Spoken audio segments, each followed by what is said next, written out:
lebih kecil lagi Aceh, 5, 10, 15 tahun ke depan ternyata tak sesuai dengan gambaran teman-teman, visi teman-teman, tujuan teman-teman ke depan.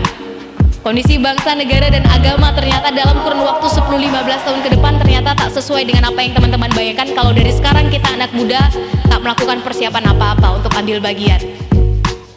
Stop, sudah cukup teman-teman. Anak muda mainnya di hilir. Ayo, kita mainnya ke hulu. Apa yang bisa kita siapkan? Albert Einstein teman-teman pernah mengatakan, insanity, kegilaan, is doing the same thing over and over again but expecting different result. Kegilaan adalah melakukan hal yang sama berulang-ulang kali, namun berharap hasil yang berbeda. Semoga kita sesudah ini mulai melihat apa sebetulnya gebrakan luar biasa yang bisa dilakukan pada diri kita sendiri untuk mengubah diri kita sendiri sehingga hasilnya tak lagi rata-rata.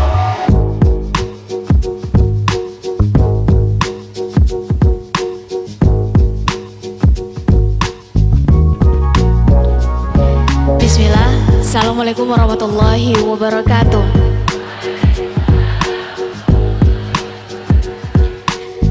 Alhamdulillah, alhamdulillahirabbil alamin, wa bihi nasta'in ala umuri dunya waddin, wa ala alihi wa sahbihi ajmain, amma ba'du.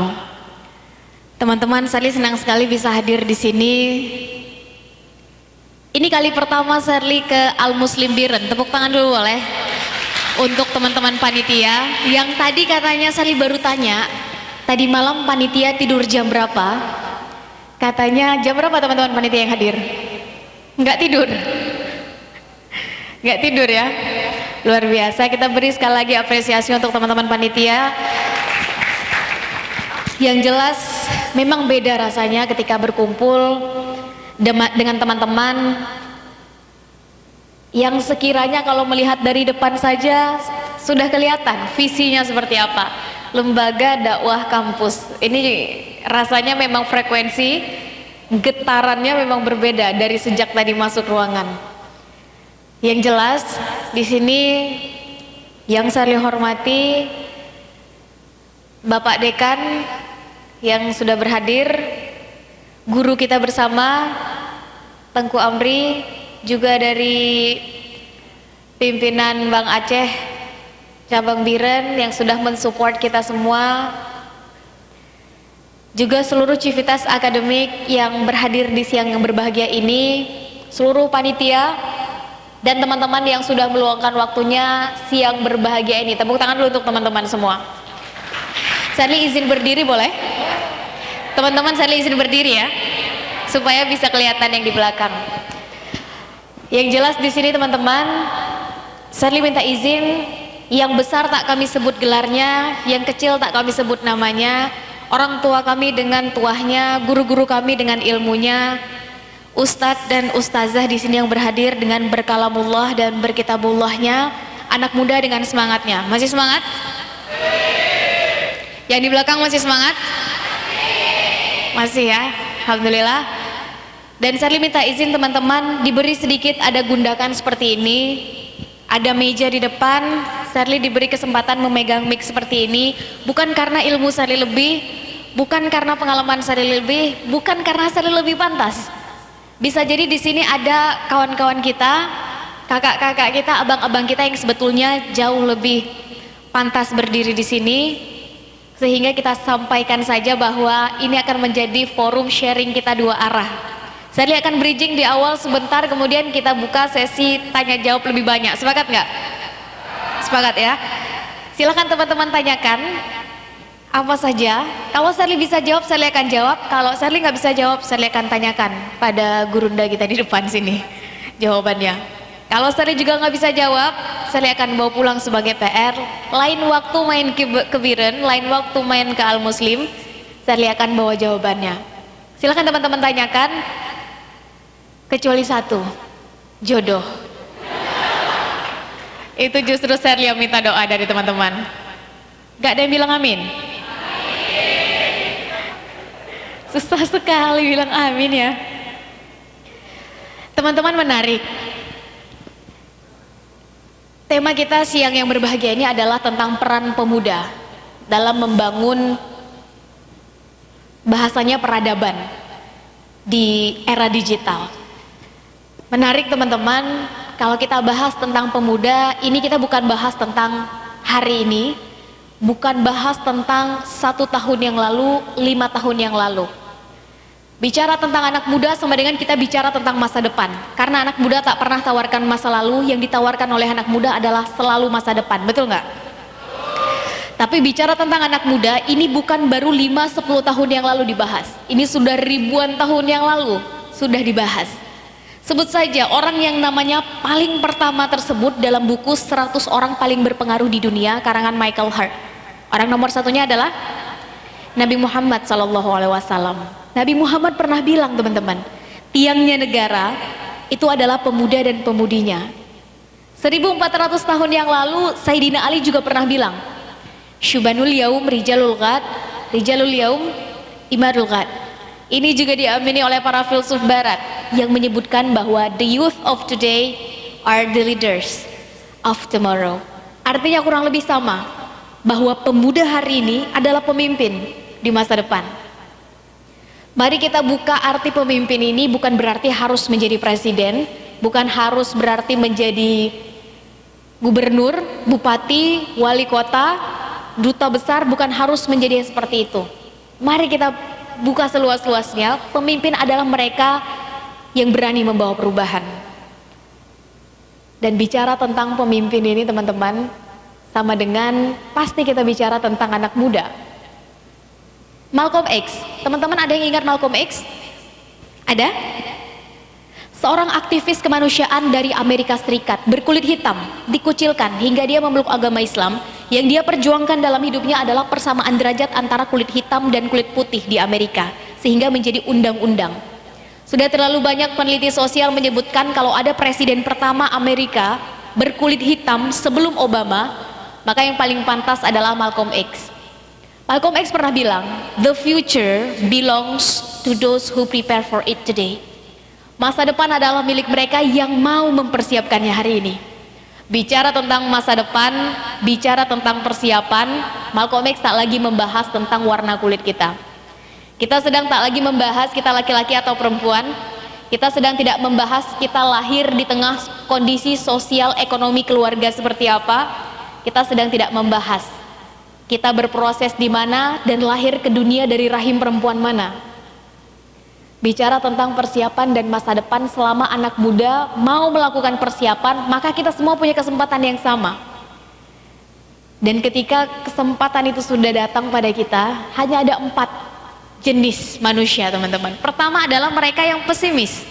Tanya satu pertanyaan pada manusia jenis ini tentang masa depan, mereka akan nyaris selalu menjawab dengan awalan,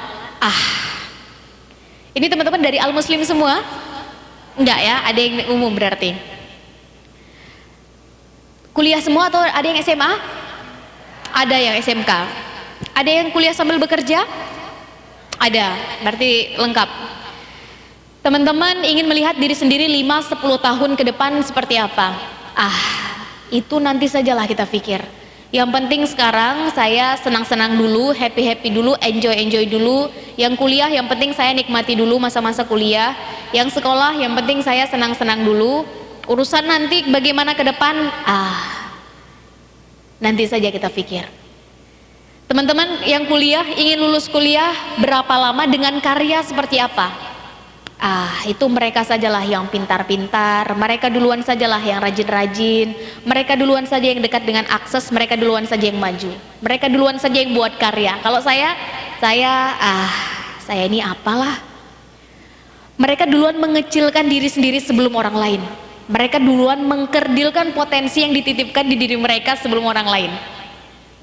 Tipikal manusia yang kedua naik 1 tingkat lebih tinggi teman-teman, mereka yang realistis.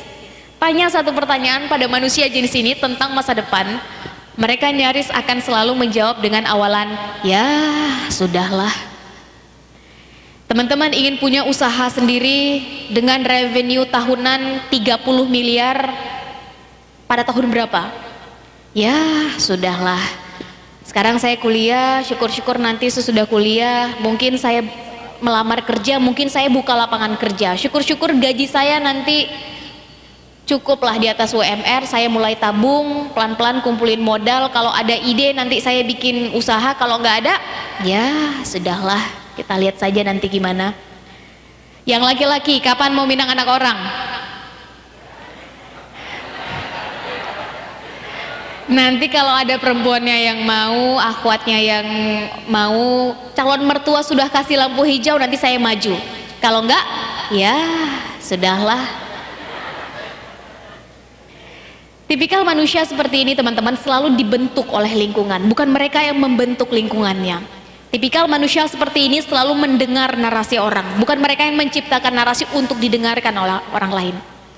3 kata yang akan menghancurkan tipikal manusia seperti ini adalah apa kata orang. Syukur-syukur orang-orang di sekitarnya selalu mendukung, selalu mensupport apa yang menjadi cita, visi, dan tujuan dalam hidupnya. Bagaimana kalau tidak? 1 kali umur, 1 kali hidup habis untuk mendengar apa kata orang. Yang menjadi tujuan hidupnya tak ada yang mendengar. Tipikal manusia yang ketiga naik 1 tingkat lebih tinggi. Mereka yang optimis. Tanya 1 pertanyaan pada manusia jenis ini tentang masa depan, mereka nyaris akan selalu melihat dari sudut pandang positif. Bagaimana ingin melihat Aceh 5-10 tahun dari sekarang? Sekarang saya adalah mahasiswa di Universitas X, silahkan teman-teman isi sendiri, di jurusan Y di semester Z. Karena tadi katanya berbeda, silahkan teman-teman isi sendiri. Tapi 10 tahun dari sekarang, karena saya punya passion dalam dunia pendidikan, maka setidaknya saya sudah punya yayasan. Di bawah yayasan saya sudah punya 3 sekolah. Masing-masing sekolah saya sudah membantu memberikan beasiswa tahfiz pada 500 orang anak. Gak ada juga yang bilang amin. Susah sekali bilang amin. Sehingga 10-15 tahun lagi saya ingin melihat literasi di Aceh, khususnya di Biren, 0% mereka yang buta huruf baca Quran. Amin. Manusia seperti ini, optimis seperti ini teman-teman, mereka duluan memvisualisasikan apa yang menjadi cita-citanya sebelum orang lain. 1000 orang bilang that's impossible, mereka orang pertama yang akan mengatakan I'm gonna prove it, saya akan buktikan. Meskipun orang-orang di sekitarnya bilang you are crazy, kamu gila, pungo, mereka orang pertama yang akan bilang tunggu waktunya, saya adalah orang pertama yang akan buktikan.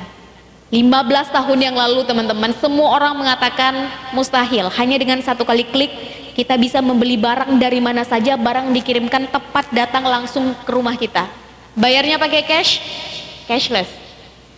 20 tahun yang lalu semua orang meragukan, hanya dengan 1 kali klik tiket sudah ada dalam genggaman, kita bisa pergi kemana saja. Ternyata di tangan anak muda that's possible. Di tangan manusia seperti ini akan banyak lompatan-lompatan terjadi karena mereka berani menembus lintas batas waktu yang terjadi sekarang. Tipikal manusia yang keempat naik 1 tingkat lebih tinggi, mereka yang progresif. Kadang-kadang hidup ini terbentur dengan yang namanya aturan, betul nggak teman-teman? Yang sekolah tadi katanya ada namanya aturan sekolah, betul? Yang kuliah ada namanya aturan kampus, betul ya? Yang bekerja nanti teman-teman setelah selesai kuliah bekerja ada namanya aturan perusahaan, aturan institusi tempat kita bekerja. Sebagai warga negara kita punya aturan negara, sebagai makhluk ilahi pun ada namanya aturan ilahi. Kita hidup dengan aturan teman-teman, itu yang terus membuat kita berada on the track. Mereka yang progresif, bagaimanapun kondisi menghimpit, situasi menjepit, mereka akan terus bergerak, keep going, keep moving, terus bergerak. Gak bisa pakai cara A, pakai cara B. Gak bisa pakai cara B, pakai cara C. Gak bisa pakai cara C, masih ada 24 cara lainnya sampai huruf Z. Di tangan manusia seperti ini akan lebih banyak percepatan, perubahan, pembaharuan terjadi. Tak ada alasan bagi anak muda bersikap realistis, apalagi pesimis. Satu-satunya tangga yang pantas untuk anak muda adalah optimis, pelan-pelan mengupgrade diri menjadi mereka yang progresif. Pertanyaannya adalah selama ini kita ada di tangga yang mana? Menarik teman-teman, zaman berubah, waktu berganti, teknologi hadir. Mereka yang bisa berdamai dengan ini, teknologi, mereka akan semakin cepat jalannya, akselerasinya. Mereka yang tak mau berdamai, mereka akan diam di tempat, mundur ke belakang. Franklin pernah bilang, when people stop changing, they are dying. Ketika manusia berhenti berubah, mereka akan mati, diam di tempat, mundur ke belakang. Tentu berubah ke arah yang lebih baik. Pertanyaannya, apa yang membuat ratusan pasang mata yang hadir di ruangan ini kita semua berbeda dengan kita kalau yang mahasiswa 3 tahun yang lalu saat kita semua masih menggunakan rok abu-abu? Apa yang membuat teman-teman yang sekarang SMA berbeda dengan teman-teman 2-3 tahun yang lalu saat masih menggunakan rok biru dongker? Apa yang membuat kita semua hari ini berbeda dengan kita 5 tahun yang akan datang? Mindset apa yang berbeda, habit apa yang berbeda, karakter apa yang berbeda. Yang jelas kesempatan lebih cepat datang kepada mereka yang duluan melakukan persiapan, kesempatan lebih senang hinggap kepada mereka yang duluan melakukan persiapan.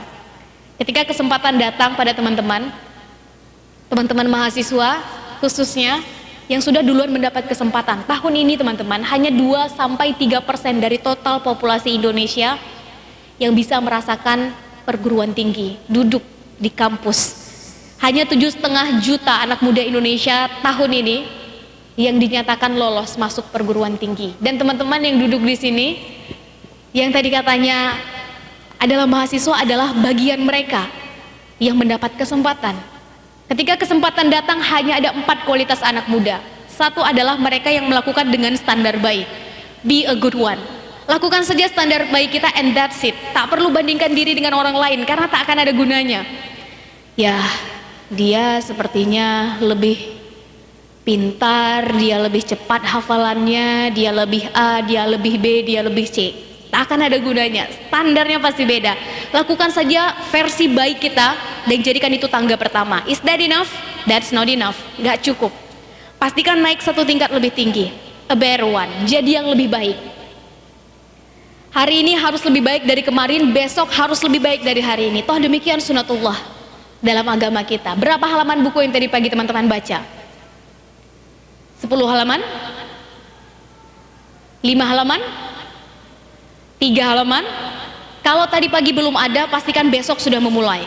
Kalau tadi pagi 2 halaman, pastikan besok sudah bertambah atau minimal 2 halaman.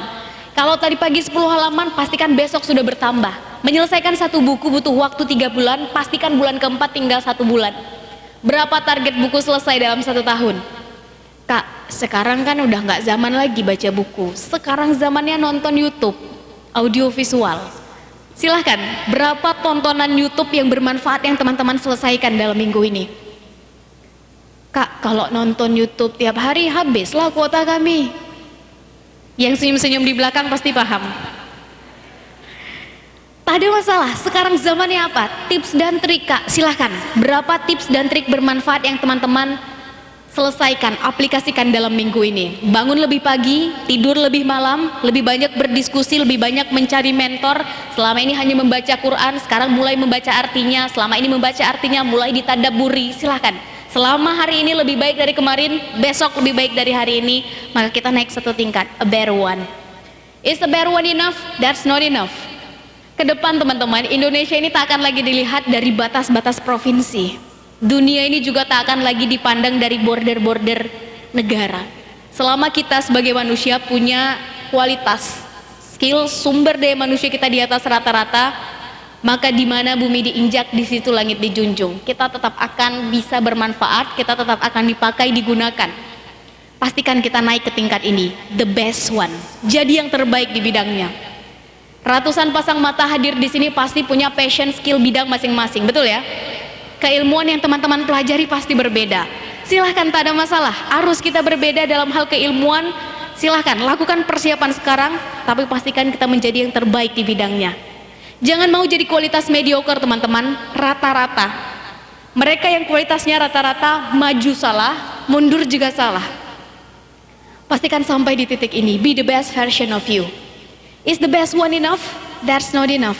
Ayo naik 1 tingkat lebih tinggi, an excellent one. Yang sempurna di bidangnya. Sempurna bukan tanpa cacat, karena tak ada manusia yang sempurna, tak ada gading yang tak retak. Kita semua pasti punya khilaf, betul ya? Sempurna di bidangnya, terbaiknya kita di bidang kita bisa banyak memberikan manfaat untuk orang lain.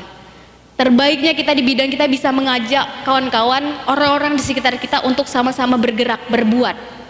Terbaiknya kita di bidang kita bisa banyak memberikan kepositifan, keinspiratifan untuk orang-orang di sekitar kita. Karena dunia bukan hanya mencatat mereka yang kaya teman-teman. Dunia bukan hanya mencatat mereka yang parasnya cantik, wajahnya ganteng, akan lekang dimakan waktu. Dunia juga mencatat mereka yang bisa memberikan impact, kebermanfaatan untuk orang. Dan dunia lebih senang mencatat orang seperti ini. Sebut saja siapa sekarang yang karyanya paling sering kita gunakan sehari-hari. Penemu Microsoft misalnya. Siapa? Bill Gates. Tak usah kita bahas kekayaannya, majalah Forbes sudah selesai membahasnya. Bill Gates terbaik di bidangnya? Yes. Is that enough? That's not enough. Dia naik satu tingkat lebih tinggi. Dia bikin namanya Bill Gates Foundation.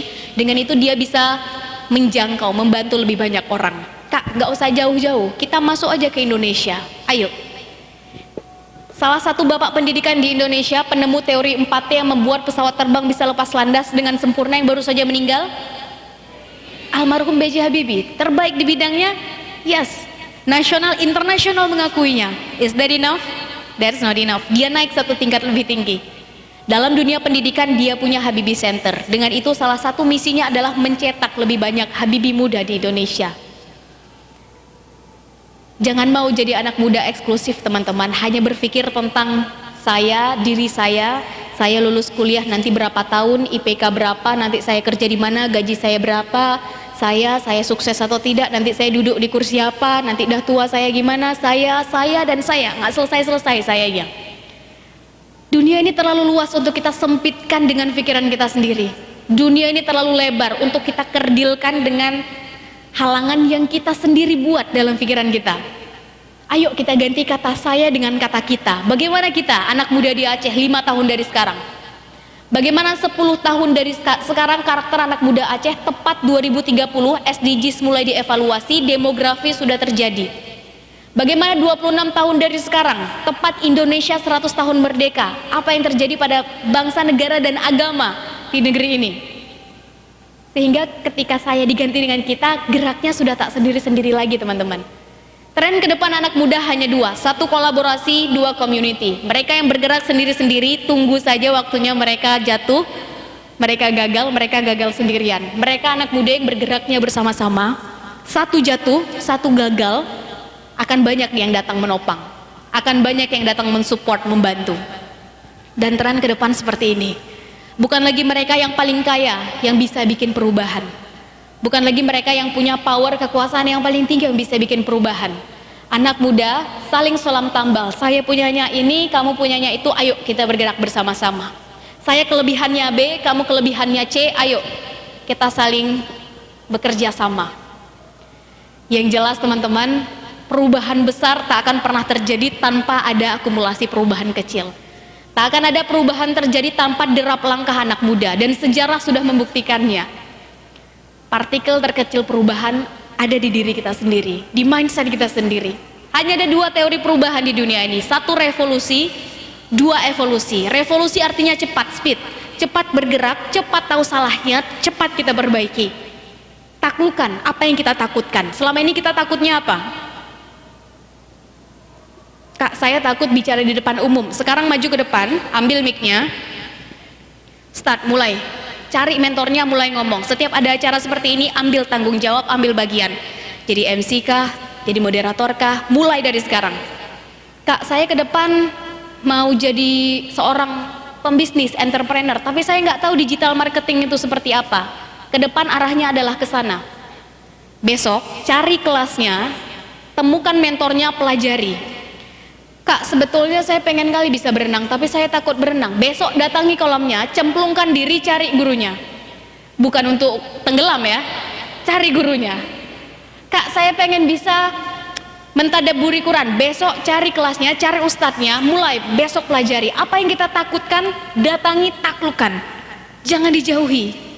Semakin kita jauhi, gapnya semakin besar teman-teman. Nggak akan pernah selesai. Datangi, pelajari, taklukkan. Kelebihan anak muda ada 3. 1, waktunya 2 kali lipat lebih banyak. Yang kedua, curiosity, keingintahuannya 2 kali lipat lebih banyak. Yang ketiga, energi. Anak muda 2 kali lipat lebih banyak. Manfaatkan itu sekarang. Ayo sama-sama, mulai kita list selama ini saya takutnya apa, mulai kita taklukkan. Secara resiko tentu lebih besar, tapi efektivitas waktu dan efisiensi jauh lebih cepat. Yang kedua adalah evolusi, berubah, tapi pelan-pelan, butuh waktu. Dan mereka yang sukses berubah pelan-pelan ini teman-teman butuh kecerdasan paling tinggi pada manusia. Kecerdasan daya tahan. Atau dalam bahasa Indonesia disebut konsistensi, dalam agama kita, agama Islam disebut istiqomah. Memutuskan berhijrah itu gampang teman-teman, yang sulit adalah istiqomahnya. Di Harvard University Psychological Center-nya bilang, kecerdasan paling tinggi manusia adalah kecerdasan daya tahan. Tanya pada anak kecil umur 5-6 tahun cita-citanya apa, biasanya jawabannya apa? Dokter, apalagi insinyur, polisi, presiden, pilot, dan lain-lain. Silahkan teman-teman list. Nanti umurnya 25 tahun, tanya sekali lagi. Biasanya udah berubah, betul ya? Karena lingkungannya mulai membentuk habitnya seperti apa, mindsetnya seperti apa, pola pikirnya seperti apa, mulai masuk ke realistis. Kecerdasan paling tinggi manusia adalah daya tahan. Seberapa setia ia pada visinya, tujuannya, citanya. Dan dalam hal ini Charlie senang sekali menggunakan satu quotation yang Charlie baca saat SMA mengubah pola pikir Charlie tentang perubahan secara pelan-pelan ini. Seorang Perdana Menteri perempuan pertama Inggris, ada yang ingat? Margaret Thatcher pernah bilang, "What's your thought, for they become your words. What's your words, for they become your actions. Watch your actions, for they become your habits. Watch your habits, for they become your character. Watch your character, for they become your destiny." In other words, what you think, you become. Perhatikan apa yang kita pikirkan, karena dia akan keluar menjadi ucapan, menjadi kata-kata. Perhatikan ucapan kita, karena dia akan keluar menjadi tindakan. Perhatikan tindakan kita, karena ketika diulang-ulang terus setiap hari, dia akan menjadi habit, kebiasaan. Perhatikan kebiasaan kita, mulai dari mata terbuka sampai mata tertutup, karena dia akan menjadi karakter. Perhatikan karakter kita, karena demikianlah takdir kita. Dengan kata lain, apa yang kita pikirkan, demikian takdir kita. Urusan kun fayakun, urusan yang maha kuasa, itu ranahnya sang maha iroda. Urusan kita manusia adalah berusaha berikhtiar semaksimal mungkin. Jangan salahkan mereka yang dalam sehari-hari membiasakan diri satu hari minimal 1 juz baca Quran, satu hari minimal 5 halaman, gak cukup hanya membaca, dibaca artinya, gak cukup baca artinya, ditadaburi, terbiasa, jadi habit, mulai jadi karakter. Gak lengkap hari mereka kalau belum selesai 1 juz. Alhasil mereka duluan jadi hafiz-hafizah. Jangan salahkan mereka yang terbiasa dalam kondisi terhimpit, situasi menjepit, terbiasa situasi membuat mereka selalu pada kondisi lapar mindsetnya, lapar diri secara mental, lapar diri secara fisik, perut. Mereka selalu melihat apa peluangnya, bagaimana mendapatkan uang dari situasi yang menjepit ini. Bacaan dari mereka muda adalah majalah Forbes. Melihat peluang selalu berpikir bagaimana memonetize ini, menguangkan ini. Bicara diskusi dengan mereka adalah profit. Jadi karakter mereka duluan jadi entrepreneur. Jangan salahkan mereka yang dari kecil bacaannya adalah tempo, satu hari minimal 5-10 surat kabar. Perbedaan adalah hal yang biasa dalam diskusi. Mereka suka bikin analytical thinkingnya, senang pada diskusi yang membuat mereka bisa melihat secara helikopter view dari segala arah. Mulai mereka senang bertemu banyak orang, jadi karakter mereka duluan jadi politikus. Pertanyaannya adalah, kalau we are what we read, we are what we listen, we are what we watching, we are what we discuss with, kita adalah apa yang kita baca, apa yang kita dengar, apa yang kita tonton, dengan siapa kita diskusi. Maka sebetulnya selama ini mindset kita diisi dengan apa yang kita baca, apa yang selama ini kita tonton, apa yang selama ini kita diskusikan dengan orang-orang terdekat kita.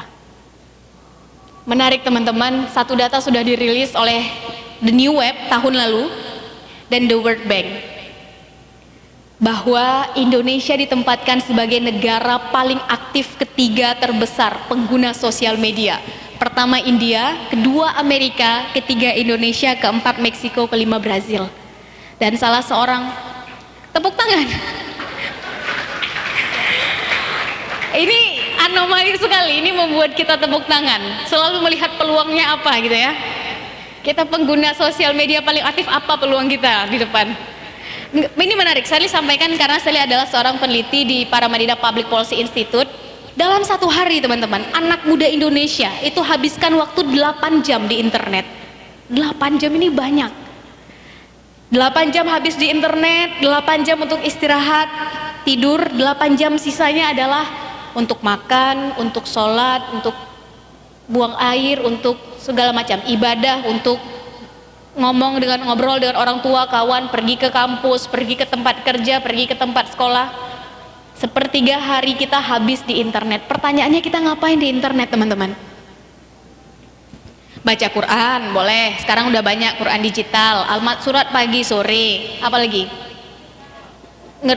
Ngerjain tugas, boleh. Instagram, stalking mantan,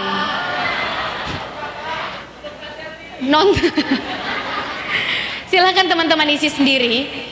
Tapi data tadi menunjukkan bahwa kita anak muda mayoritas habiskan waktu 8 jam ini di media sosial. Pertanyaannya, lebih banyak mana kita lihat di media sosial, positif atau negatif?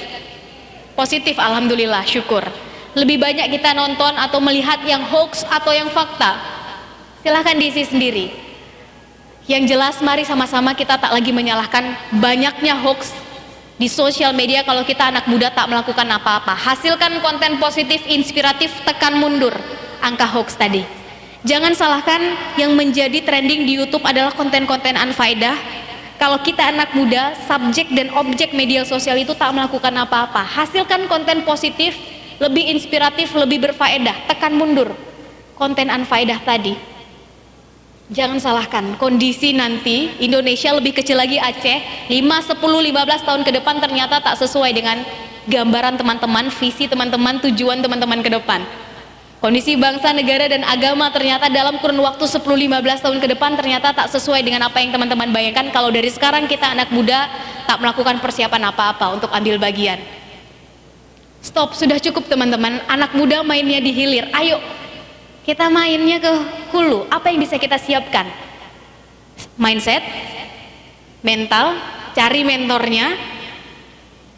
Sudah bukan zaman lagi anak muda jadi penonton, pemandu sorak, turun jadi pemain. Gak bisa jadi pemain utama, jadi pemain cadangan. Gak bisa jadi pemain cadangan, ayo kita mulai melihat dari dekat, supaya lebih peka, supaya bisa paham sebetulnya apa yang bisa kita kontribusikan.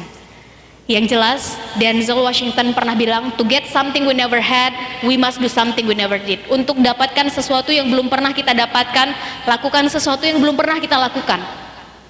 Pertanyaan besarnya adalah, selama ini apa yang membuat kita berbeda? Cara apa yang berbeda hari ini dengan cara yang kita lakukan 5-10 tahun yang lalu?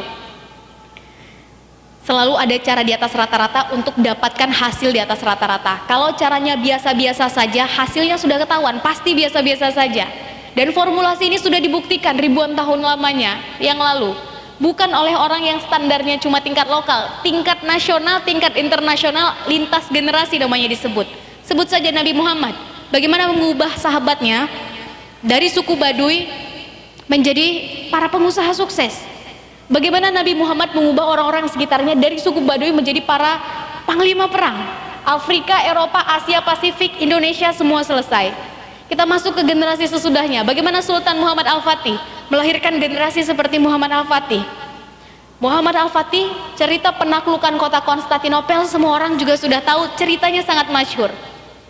Kapal yang biasanya di mana, teman-teman? Di air, di atas permukaan laut, naik ke dataran. Datarannya bukan begini, begini. Sehingga dinding kota Konstantinopel sekian ratus tahun tak pernah tersentuh, jatuh, roboh, runtuh. Di tangan siapa? Di tangan anak muda. Usianya berapa? 21 tahun. Ada cara yang luar biasa untuk dapatkan hasil luar biasa. Kak, nggak usah jauh-jauh, masuk aja ke Indonesia, kita bahas. Ayo, bagaimana Hoscokro Aminoto melahirkan generasi seperti Soekarno, Hatta, Agus Salim, Sultan Syahrir, dan kawan-kawan. Kita naik sedikit, bagaimana di Turki, Said Nursi melahirkan generasi seperti Erbakan, dilanjutkan oleh Erdogan, yang mau tidak mau, suka tidak suka, ada perubahan luar biasa saat kepemimpinannya. Perempuan yang sebelumnya tak boleh menggunakan hijab ke sekolah, ke institusi tempat dia bekerja, sekarang sudah boleh. Ada cara extraordinary untuk dapatkan hasil extraordinary. Kalau caranya biasa-biasa saja, sudah ketebak hasilnya seperti apa. Syukur kalau dalam beberapa waktu terakhir kita mulai melihat ada yang salah, ganti caranya. Mobil kalau ada satu bannya bocor, ganti, jangan lagi dipakai.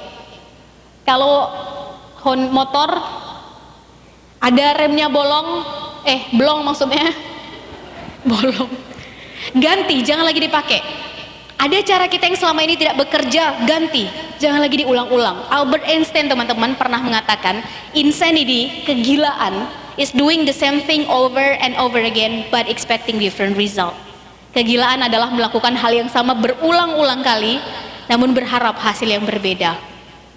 Semoga kita sesudah ini mulai melihat apa sebetulnya gebrakan luar biasa yang bisa dilakukan pada diri kita sendiri untuk mengubah diri kita sendiri sehingga hasilnya tak lagi rata-rata. Yang jelas, saya ingin tutup sesi ini sehingga kita bisa berdiskusi lebih banyak. Bicara tentang peran anak muda, bicara tentang anak muda, kita bukan lagi bicara tentang umur.